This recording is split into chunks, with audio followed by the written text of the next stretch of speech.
तुम्ही दररोज त्या ठिकाणी नसून स्वामींची सेवा करताय, नसून त्या ठिकाणी स्वामींच्या दर्शनाकरिता येत आहे. कशा करिता? स्वामींनी मला दर्शन द्यावं, स्वामींमुळे मला सुख प्राप्त व्हावं. इथं मस्त असा कोणी आहे आम्हाला दुःख मिळावं याच्याकरिता मी इथं आलोय. तुम्हाला मला वाटतं काय इकडं पुरुष मंडळी तुम्हाला नाही, त्या आईने का हात वर केला एकाच माघारी कशाला पाहताय? तुम्हाला वाटतं का संधी असं म्हणून आपल्या नाही बाबा, प्रत्येकाला सुख आणि समाधानच मिळावं याच्याकरिता तुम्ही आमची सेवा करतो ना. महाराज खूप पुढं वर्णन करतात. सर्व सुखाची आशा जन्म गेला, क्षण एक मुक्ती यज्ञ नाही केला. हिंदता दिशाक्षिण पावना, माया विष्टीला जीव माझा. माझे सहित नेती कोणी. सुख आणि समाधान जर पाहिजे असं नाही, बहुपाई संतांच्या चरणात आहे. पण त्यांचा उद्धार करण्याआधी त्या ठिकाणी त्यांची पार्श्वभूमीतून आम्हाला माहित झाली पाहिजे. सामान्य नाही संत भेटणं, देव भेटणं. त्या ठिकाणी उभे राहून त्या ठिकाणी तपश्चर्या वृक्ष पर्वतावरती करत असताना एक दिवस असा उगवला म्हणे. देव प्रसन्न झाला, मुखातून वाक्य बाहेर पडलं. तुम्ही सेवा करतायत ना आमची, काय पाहिजे तुम्हाला या मोबदल्यात? ऐका बरं बाबा, काय पाहिजे असं म्हटल्याबरोबर त्या ठिकाणी आम्हाला अशी संतती झाली पाहिजे म्हणे. एवढी चांगली संतती झाली पाहिजे. मुलगा चांगला जन्माला येण्याकरिता तपश्चर्या आहे. आज मुलं व्यसनाधीन तुम्हाला आम्हाला पाहायला मिळतात. हे बाकीच्या गोष्टी त्या ठिकाणी तुम्हाला आम्हाला सोशल मीडियावर पाहायला मिळतात. का? घरातले मायबाप किती चांगले असावे लागतात. सुशीलो मातृ पुण्येन पितृ पुण्येन चतुरता. बाबा, सुशील मुलगा जन्माला यायचा असेल तर एक आईचं पुण्य आहे. सुशीलो मातृ पुण्येन पितृ पुण्येन चतुरता. चतुर मुलगा जन्माला यायचा असेल तर वडिलाचं पुण्य आहे. आणि कुलवान मुलगा जन्माला यायचा असेल तर कुळाचं पुण्य आहे. चांगली विभूती जन्माला येण्याकरिता तपश्चर्या करत असताना देवाला सांगितलं, तथास्तु तुम्हाला त्या ठिकाणी चांगला मुलगा तुमच्या पोटी जन्माला येईल. तथास्तु म्हटल्याबरोबर माघारी परतले. पण अनुसूया माता सामान्य नव्हत्या. ऐकत होतो तुम्ही? अनुसूया माता सामान्य नव्हत्या महाराज. तिची देवावर सत्ता होती. पतिव्रता असणारी स्त्री आहे. आता पतिव्रता कुणाला म्हणतात? जी पतीच्या आधी जेवते तिला पतिव्रता म्हणतात. ऐकत चुकीचं बोललो का मी? पती एक बोलल्यानंतर ती दुसरं बोलते त्याला पतिव्रता म्हणतात असं नाही ना. ऐका, आता स्वामींची सेवा करताय पतीच्या पायाखाली पडत नाही, त्यांना नीट बोलत नाही, त्याला पतिव्रता म्हणतात. पतिव्रता तिलाच म्हणतात जिची देवावर सत्ता आहे. काय उत्तर आहे महाराज? तुकोबारायाने किंवा आधी करून संत महात्म्यांनी पतिव्रतेचं असं कित्येक उदाहरणं दिलेली तुम्हाला आम्हाला पाहायला मिळतील. अशी पतिव्रता कुणालाही म्हणता येणार नाही. जी पतीची निश्चित भावनेने सेवा करते, जी पतीला देव म्हणते. महाराज किती गोड वर्णन करतात. तुका मनी पतिव्रता, तुका मनी पतिव्रता, तुका मनी पतिव्रता, पतिव्रता, तुका मनी पतिव्रता, पतिव्रता, तुका मनी पतिव्रता.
पतिव्रता नव्हती म्हणे बाबा, तिची देवावर असणारी सत्ता होती महाराज.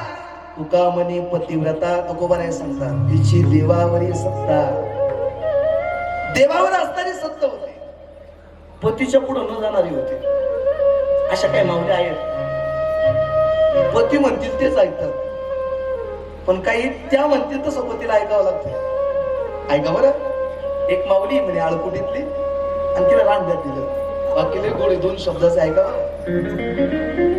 2 वर्ष झालं महाराज बाबा, पण ती पतीवर विश्वास नव्हता की पती कुठं निघाली का तिच्या बरोबरच निघायचे. कुठं चाललंय? स्वामींच्या दर्शनाला चाललंय. मग तुम्ही चाललेत ना, मला येऊ द्या. इथं नाही ना तसे कुणी, असं सोडून द्या बरं का. बाहेर कुठे निघाली का स्वामींबरोबर, त्याचं पती बरोबर निघायची. मला तुमच्या बरोबर येऊ द्या, मला तुमच्या बरोबर येऊ द्या. 1 वर्ष झालं, 2 वर्ष झालं. कुठली होती माहिती ना तुम्हाला? हा, तेवढं लक्षात राहू द्या. 2 वर्ष झालं महाराज पतीला सोडायला तयार नाही. मग पण 3रा वर्ष उगवलं. दीपावलीचा सण आला म्हणे, आणि दीपावलीच्या सणाला त्या ठिकाणी आदल्या दिवशी माऊलीच्या मुखातून वाक्य बाहेर पडलं म्हणे, ऐका ना, मी तुमच्या बरोबर एवढे दिवस राहिले, मग एक काम करू का म्हणे, 2-3 दिवस मी माझ्या वडिलांकडे जाऊन येऊ का दिवाळीला? तो म्हटला उजळले भाग घ्या आता, नाव घी चिंता वारली, तू लगेच गाडीत बस म्हणे, मी तुला लगेच सोडतो म्हणे. चल, पतिव्रता कुणाला म्हणतात एवढं वाक्य आहे का? काय विश्वास असावा लागतो महाराज.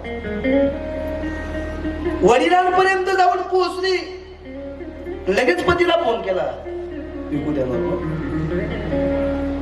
कुठे हो, घरीच नाही का? आताच पोहोचलो म्हणे घरी, एक 5 मिनिट झाले.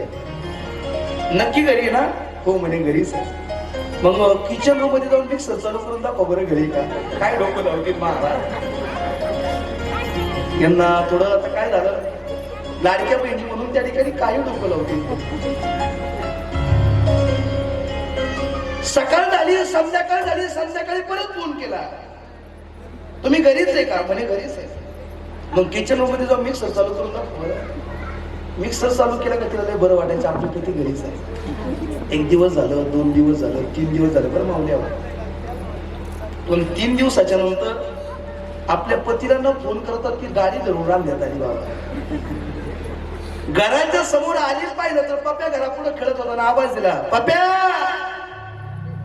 खेळताना म्हटलं माघारी पाहिलं, काय गाय तुझे वडील कुठं गेले? वडील कुठं गेलेत आईला विचारले बरोबर पप्याने उत्तर दिलं म्हणे, महाराज म्हणजे आई तू गेल्यापासून मिक्सर घेऊन कुठं तरी गेलेत अजून काय? पतिव्रता म्हणतात त्या ठिकाणी एवढं प्रेम म्हणता येणार नाही, विश्वास, श्रद्धा. काय होतं महाराज, सामान्य पतिव्रता नव्हती, तिची देवावर सत्ता होती. तुका म्हणे पतिव्रता, तिची देवावरील सत्ता.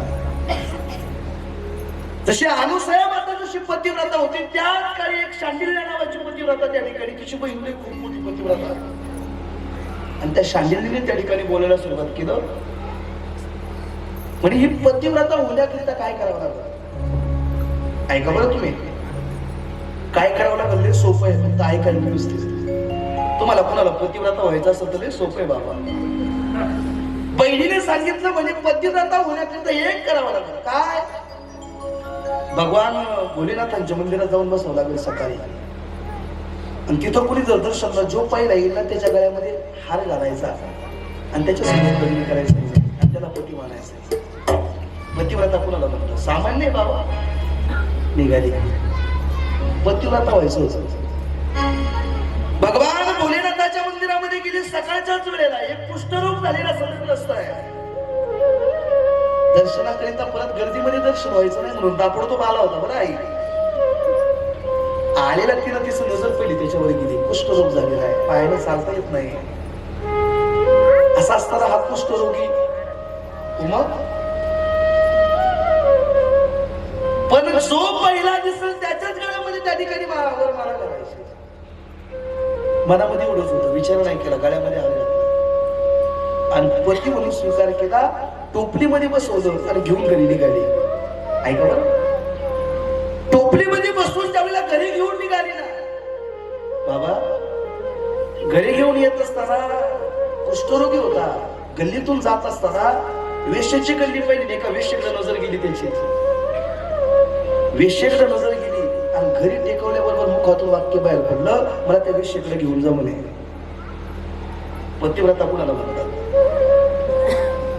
वेश्येकडे घेऊन जा म्हटल्याबरोबर त्या ठिकाणी विचार केला, तसं जर वेश्येकडे गेलो की नाही म्हणून ना, मग काय करावं? तसं गेल्यावर नाही बनवलं. ती वेश्या उठायच्या आत तिच्या घरापुढे सडा समर्पण करायची. कित्येक दिवस सेवा केली, पण कोण करतं हे पाहण्याकरिता ती वेश्या सकाळी लवकर उठली. बरं काय सकाळी ती वेश्या उठल्याबरोबर पाहिलं, का करते बरं तू हे? तर त्या शांडिलीच्या मुखातून वाक्य बाहेर पडलं, माझ्या पतीला कुष्ठरोग झालेला आहे, माझ्या पतीला कुष्ठरोग झालेला आहे. आणि एक दिवशी तुम्हाला त्याने पाहिलं आणि 1 वाजता त्याच्यावर त्या ठिकाणी त्यांची तुमच्यावर गेलेली भेटायची इच्छा आहे. त्या ठिकाणी ती माऊलीनं प्रत्युत्तर केलं, त्या विषयाने प्रत्युत्तर केलं, मग या नाही उत्तर. पण दुर्दैव असं बाबा, पत्नीनं त्या शांडिलीने डोक्यावर त्या ठिकाणी पाठीमध्ये घेतलं आणि घेऊन निघणार. दुर्दैव असं का त्या ठिकाणी मांडवी ऋषी त्या ठिकाणी तपश्चर्येला बसले, धक्का लागला आणि सूळ पोटामध्ये गेला. पतिव्रता कुणाला म्हणतात? गुदद्वारातून सूळ पोटामध्ये गेला आणि पोटामध्ये सूळ गेल्याबरोबर मुखातून वाक्य बाहेर पडलं, ज्याने मला धक्का मारलेला आहे ना, सूर्यास्त होण्याच्या आत तो मरण, तो मृत्युमुखी पडेल. त्याला सूर्यास्त होण्याच्या आत तो जगणार नाही, सामान्य नाही आहे. सूर्यास्त होण्याच्या आत मरण म्हटल्याबरोबर पतिव्रतेची ताकद काय? शांतलेने आपल्या पतीला खाली ठेवलं आणि समोर पाहिलं, त्या सूर्याला सांगू लागली, तू कसा उठतोय मी पाहते म्हणे. काही ताकद होती. ऐका बरं, आपल्या स्वामींच्या शेवटी त्या ठिकाणी जायचं. पतिव्रता कुणाला म्हणते? कसा उठतोय तेच पाहते म्हणे. 1 दिवस गेला, 2 दिवस गेला, सूर्य उगवला नाही बाबा. देवदिक त्या ठिकाणी हैराण होऊन गेले.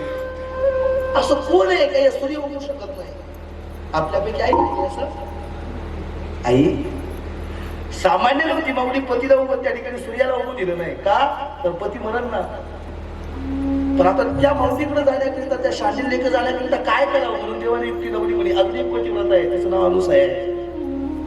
त्या अनुसूया मातेला भेटली पाहिजे. अनुसूया मातेला घेऊन आले. काय केलं बाबा असं? त्या शांडिलीला विचार जाते, असं झालं का केलं? म्हणजे सूर्यास्त झाल्याबरोबर माझा पती मरण. त्या अनुसूया माता काय सामान्य नव्हते. सूर्यास्त होण्याच्या त्या ठिकाणी जर तुमचा पती मरत असाल तर त्या ठिकाणी मी पती जिवंत करून देईन. तो सूर्यास्त होत्या आज्ञा दिली, सूर्य उगवला आणि पती मरण पावला. कुष्ठरोगी होता.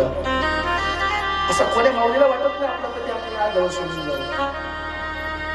ज्या माऊलीला अर्ध्यावर पती सोडून गेला त्या माऊलीला दुःख विचारा. आयुष्यभर पतीविना जगलं काय असतं ना, ज्या माऊलीला पती सोडून गेला त्या माऊलीला विचारा. स्वामींनी एवढीच प्रार्थना करते ती माऊली, स्वामी मला पैसा सत्ता संपत्ती दौलत नको, माझा आयुष्याचा जोडीदार माझी सुखी असा.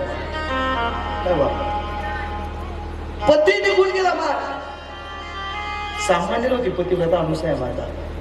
कमंडलूचं पाणी शिंपडलं, कुष्ठरोग निघून गेला आणि पती जिवंत झाला. त्या शांडीला लय आनंद झाला. पती जिवंत झाला. अशी असताना ही पतिव्रता अनुसूया माता सामान्य नव्हती. की अनुसूयाची कीर्ती अवघ्या महाराष्ट्रभर, जगभर अवघ्या लोकांनी पोहोचली. पण तेवढ्यात काही कारण नसतं ना, तिथं शिर्डीवाला बाबा गेलाच महाराज लक्ष्मी मातेजवळ. ऐका बरं, लय गोड आहे बाबा. काही कारण नसतं ना, शिर्डीवाला बाबा तिथं गेला. त्याचं नाव माहिती का तुम्हाला? त्याचं नाव नारद आहे बर का. माऊली हो, प्रत्येकाने ऐका, प्रत्येक गावात एक नारद आहेच दादा बर का. प्रत्येक गावागावात एक नारद आहे बरं अनिल दादा. एवढं चांगलं कार्य तुम्ही करताना तर एक नारद प्रत्येक गावागावात आहे. तसा इथं नारद आहे तसा बाबा. लक्ष्मी मातेकडे गेला, सांगू लागला तुम्ही एवढ्या त्या ठिकाणी एवढ्या मोठ्या पतिव्रता म्हणून घेता, पण तुमच्यापेक्षा एक लय मोठी पतिव्रता आहे, तिची देवावर सत्ता नाही.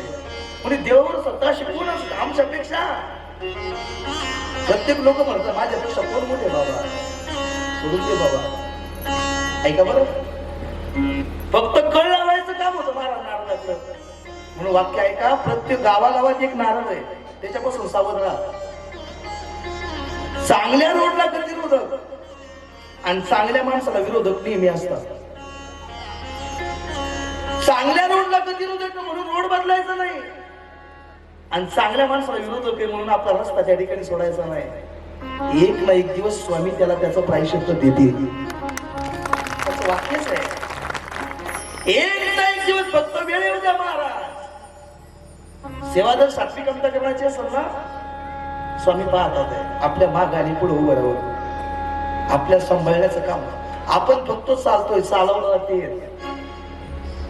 आपण फक्त ओट हलवतोय, बोलवणार ते.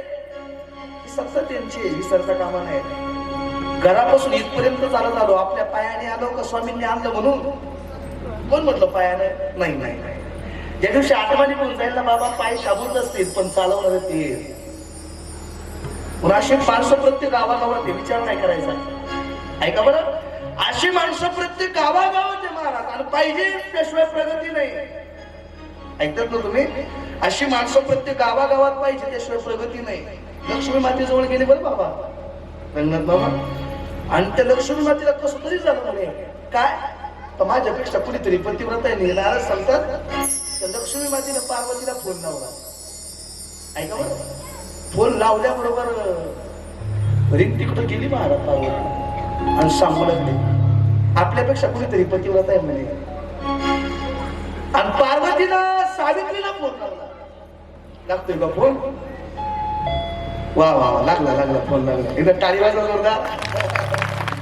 गोड व्यक्तिमत्व आहे. विश्वभर कार्यक्रमाच्या माध्यमातून या माणसाने आम्हाला फिरवलं. माझ्यापेक्षा ते महाराष्ट्रभर त्या ठिकाणी आमच्या रंगनाथ मामांचं नाव आहे. शिरूर नाही अवघ्या महाराष्ट्रभर रंगनाथ मामा आमच्या सोबत कार्यक्रमाच्या निमित्तानं. जोरदार टाळी वाजवा. वेळेला फोन लागला ना, तर लागणं सोपं नसते बाबा. रेंज नसते, इकडं काय असतं बॅलन्स नसतं. सावित्रीला फोन केला. लक्ष्मी, पार्वती आणि सावित्री माता एकत्रित आल्या. ऐका बरं, आता लक्ष्मी माता, सावित्री माता आणि त्या ठिकाणी पार्वती माता एकत्रित आल्या. आणि आमच्यापेक्षा अशी कोण पतिव्रता आहे? आमच्यापेक्षा कोणी श्रेष्ठ कोण आहे? रुसून नसत्या महाराजांना. महाराज सांगतात विचारतं खरं असं. पतिदेव आले, ब्रह्मा विष्णू महेश आले. आल्याबरोबर पाहिलं काय झालं? काय नाही मिळेल. सांगाल तर काय नाही झालं. रुसून बसल्या होत्या. स्त्री हट्ट, बाल हट्ट हा पूर्णच करावा लागतो. नाही आता या माऊला रुसल्यावर काय सोपं आहे का? त्या जर म्हटलं या साडी मला पाहिजे तर ती आणूनच द्यावं लागते ना. तुम्ही खाली नका पाहू बरं, पहा बरं. एवढा मोठा असतो राहते म्हणजे काय तुमची काय इच्छा आहे? म्हणजे आमची इच्छा एकच आहे. कोणीतरी पतिव्रता आहे म्हणे, अनुसया नाव आहे तिचं. कोणीतरी पतिव्रता आहे, अनुसया नाव आहे तिचं. फक्त तिचं पातिव्रत्य भंग करायचं. काही काय करता येईल? तिने देव खाली आले. आल्याबरोबर सकाळच्या वेळी त्या ठिकाणी आवाज दिला, ओम भवती भिक्षांदे. आवाज त्या ठिकाणी कानावरती पडताच क्षणी अनुसया माझ्या दरवाज्यात उभ्या राहिल्या. ऐका बरं, देव संत कोणत्या रूपाने आपल्या घरी येते, कधी येते, आणि कोणत्या दिवशी आपला उद्धार होईल सांगायचा. तुम्ही स्वामींची सेवा करताय का? कोणत्याही रूपाने स्वामी आपल्या त्या ठिकाणी घरापुढे येते. उद्या परवा आपण चरित्र पाहणार आहे. कोणत्या रूपाने स्वामी येतील, कधी आपल्याला भेट देतील कळणारे नाही. आल्यानंतर कळायला पाहिजे बाबा ते कोणत्या रूपाने येतील. देव समोर पुढे त्या ठिकाणी आले, दुखातून वाक्य बाहेर पडलं, काय पाहिजे तुम्हाला? म्हणजे काहीच नाही, नग्न भोजन पाहिजे. त्याच्यात दोन पाठ आले. बाबाश्री माझ्यासोबत बसतले ना, अग्नी नसली जर आणि नग्न. ऐकतात ना तुम्ही सर्वांनी? आता काय करावं? सामान्य लोकांनुसार कमंडलूतलं पाणी शिंपडलं आणि तिने देवाला स्तनाला लावलं, आणि तिने देवाला स्तनाला लावून त्या ठिकाणी स्तनपान करायला सुरुवात केली. भोजन पाहिजे ना, पतिव्रता आहे, सामान्य नाही. स्तनाला लावलं आणि त्या ठिकाणी स्तनपान करत असताना त्या ठिकाणी पिऊन तृप्त झाले. त्या ठिकाणी सर्व काही व्यवस्थित झालं. आणि 3 पाळण्यामध्ये 3 देवाला धरलं. पाळण्यामध्ये तिने देवाला त्या ठिकाणी ठेवलं.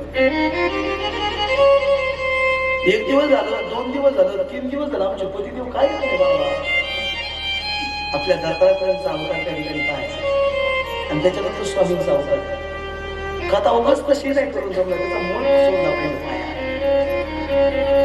ऐका ना, पाळण्यामध्ये टाकले, पाळण्याला झोका देऊ लागले ना आला अनुसाया.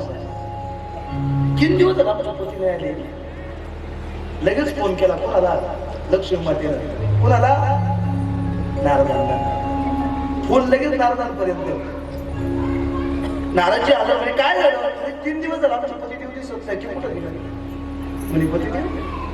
आलो पाहून पाहायला गेले. तिने बाळ झाली, लहान लहान बाळ झाली पाहिजे बाबा. लक्ष्मीपर्यंत बातमी गेली. आता काय करायचं नाही. त्यांचा गर्व आला होतो बरं तरी लक्ष्मी सावली आल्या म्हणा अनुसया मातेच्या घरासमोर आल्या आणि घरासमोर आल्याबरोबर विचारलं आमचे पतिदेव कुठे आहेत? पतिदेव कुठे म्हटल्याबरोबर त्या ठिकाणी सांगितलं हे काय झोपले? त्या ठिकाणी पाळण्यामध्ये झोपलेले त्या पाळण्यामध्ये झोपलेले. तुम्ही तुमची ओळखून पाहून घेऊन जा बरं. अशा दारुणावस्थेत असलं तुमचे पतिदेव तुम्हाला सापडतील, पण लहान लहान बाळ झाले तुम्ही सापडून दाखवा. काय लहान बाळाच्या सर्वांच्या चेहरा सारखाच असतो ना. लक्ष्मी माता पुढे सरसावली आम्ही आमचे सापडतो पाहिलं तर तिन्ही सारखेच आहे. आता काय करायचं? दुसऱ्याला हात लावून ठेवायचं पण काय नाही. माघारी सरसवल्या शरण गेल्या अनुसया मातेला आणि अनुसया मातेने शरण केल्यानंतर सांगितलं आमचे होते तसे आमचे गुरुदेव आम्ही शरण आले. आत्रे तेवढ्यात आले, कमंडलूतलं पाणी शिंपडलं आणि देव जसे होते तसे परत हातामध्ये देवांना घेऊन माघारी फिरणार मारा. आत्रेंच्या मुखातून वाक्य बाहेर पडलं, एवढ्या दिवस तुम्ही 2-3 दिवस इथं वास्तव्याला आहे. आमची इच्छा एकच आहे का तुम्ही आमच्या इथं राहा. तर देवाने तिन्ही देवाने सांगायला सुरुवात केलं की एक त्या ठिकाणी तुमच्या घरात त्या ठिकाणी आम्ही अवताराला येऊ. माघारी तोंड फिरवलं आणि त्या ठिकाणी काही दिवस नसल्याच्या नंतर त्या ठिकाणी तिन्ही देवांनी त्या ठिकाणी अवतार त्या ठिकाणी अनुसया त्या ठिकाणी आणि आत्री त्यांच्या तिथे त्या ठिकाणी घेतला आणि दत्तात्रय भगवान परमात्म्याचा अवतार करण्याच्या ठिकाणी झाले. म्हणून म्हटलेलं आहे अवधूत चिंतन श्री गुरुदेव